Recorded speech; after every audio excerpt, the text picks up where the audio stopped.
एक सहज के एक लड़के और लड़की में रहे प्यार, एक दूजे पे दोनों के रहे खूब एतबार। लेकिन इस सच्चा प्यार के बर्बादी हो गई, लड़की के कोनो और जगह शादी हो गई।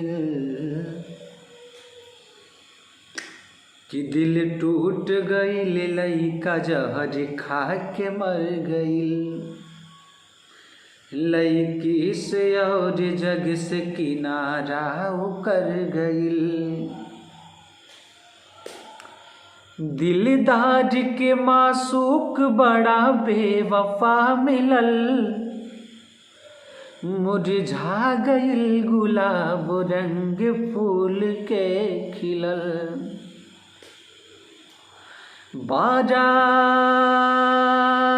के दिन सूत गईल ओढ़ी के कफन,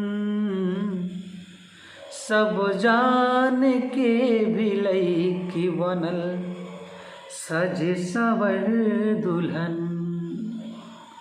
बारात के दिन सूत गईल ओढ़ी के कफन, सब जान के भी लइकी बनल सज सवर दुल्हन।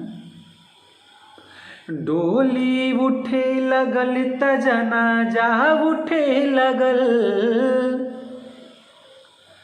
कि डोली उठे लगल त जनाजा उठे लगल।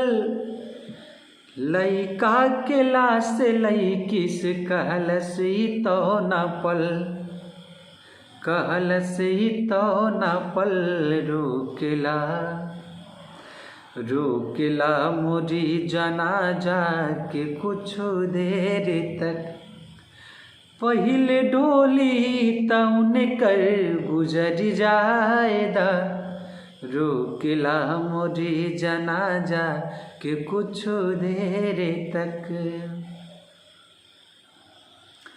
चेहरा उनकर ढकल बाट घूंघट में आज, मुँहबा हमरो कफन में छुपावल गईल।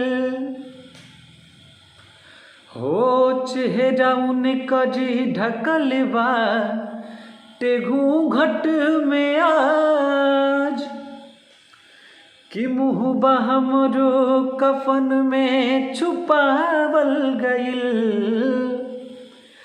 कि मुँहबा हमरो कफन में छुपावल गईल। एनियो बार खुशते ओनियो बार खुशते, एनियो बार खुशते ओनियो बार खुशते। आँख सब करी भरत बात भर जाएदा। रोकेला मोरी जनाजा के कुछ देर तक, रोकेला मोरी जनाजा के कुछ देर तक। पहिले डोली तौन कर गुजर जाएदा। रोकेला मोरी जनाजा के कुछ देर तक। लव यू, प्रणाम, धन्यवाद।